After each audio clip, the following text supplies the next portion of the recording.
Assalamualaikum and good morning everyone. We are from Group 4. We'll present our case study titled Road to Become a Registered Valuer. Before we started, I would like to introduce myself and my teammate. My name is Irwayu binti RAMLI. I will presenting this poster to become a registered valuer with my partner SITI HASIMAH.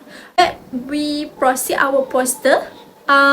Based on the question, we are from Group 4. So our case study was based on Mr. Aslam, who holds on STPM qualification and work as an Assistant Valuation Officer. This poster explains the pathway to becoming a registered valuer in Malaysia under Act 242. Discuss the requirement, working experience, route, examination, and registration process needed to achieve professional status as a registered valuer (RE). For section 1.0, we introduced the profession of a registered valuer (RE). A registered valuer is a qualified professional who provides property valuation service in Malaysia. The role is to determine the value of properties for purposes such as financing, insurance, investment, and property sale. Property valuation is important because it helps to create a transparent and fair property market. It also supports informed decision making for buyers, investors, banks, and government agencies. In Malaysia, valuers must be registered under Act 242 before they are allowed to practice professionally. The main responsibility of a registered valuer include conducting property inspection, collecting and analyzing market data, determine property value using recognized valuation method, and advising client on property financing and investment matter. The profession is regulated by BOVEP, which monitor professional conduct, enforce regulation, and protect public interest. The purpose of Act 242 is to regulate the valuation profession, control the registration of professional, and ensure that only qualified persons are allowed to practice.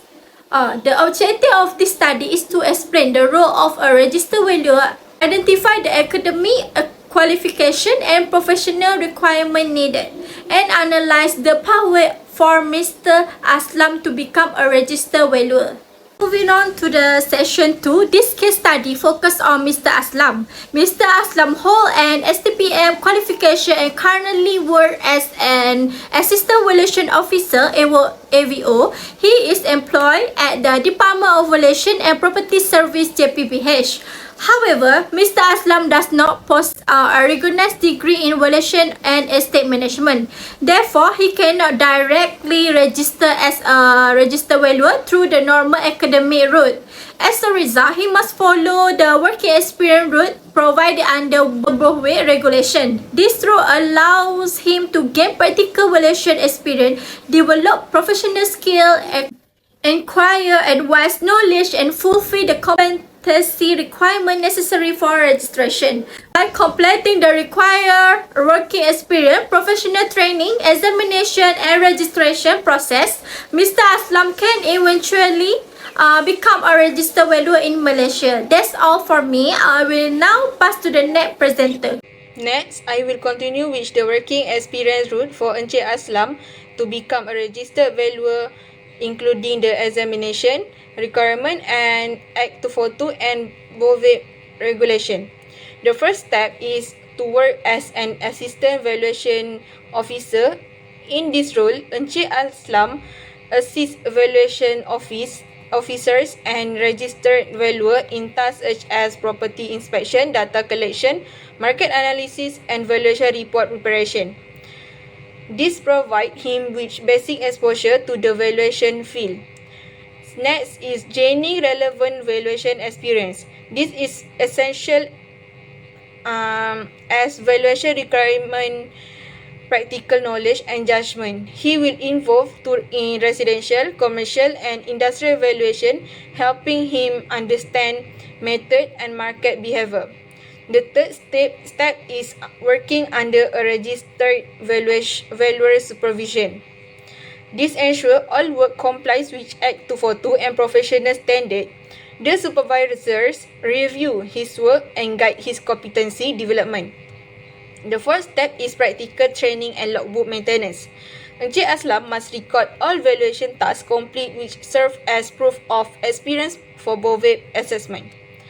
The fifth step is fulfill BOVEP requirement. He must submit the academic, employment and training document for verification and approval by the board. Sixth is sitting for professional examination. These tests cover valuation, property law, professional practice and ethics to ensure sufficient theoretical knowledge. 7 is passing the test of professional competency or TPC. This final stage include practical assessment, logbook review and a professional interview to evaluate real world competency. And lastly is registration as a registered valuer. Once all requirements are met, Encik Aslam will be registered under BOVEP and qualified to practice as a professional valuer. And then next is key component of the working experience route. For experience, Encik Aslam must gain practical exposure in residential, commercial and industrial property valuation. This help him develop technical skill, professional judgment and a better understanding of the professional market. For training, he is required to undertake practical training involving property inspection, market analysis, and valuation report preparation. He must also maintain a logbook to record his professional. For examination, he must pass the professional examination prescribed by the BOVEP. This examination cover valuation principle, property law, professional practice and ethics. For registration, after successful completing the examination and TPC requirement, he may apply to become a registered valuer under Act 242. Next, I will discuss the examination requirement, Act 242 and BOVEP regulation. Under Rule 33 of the Valuer, Appraiser, Estate Agent and Property Manager Rule 1988, the professional examination consists of several stages. The first stage is the first examination or Part 1. This examination focuses on the fundamental knowledge of property, economic, land administration and property law. The second stage is the intermediate examination or Part 2. This stage focuses on valuation principle, professional practice and property related legislation. The third stage is final examination.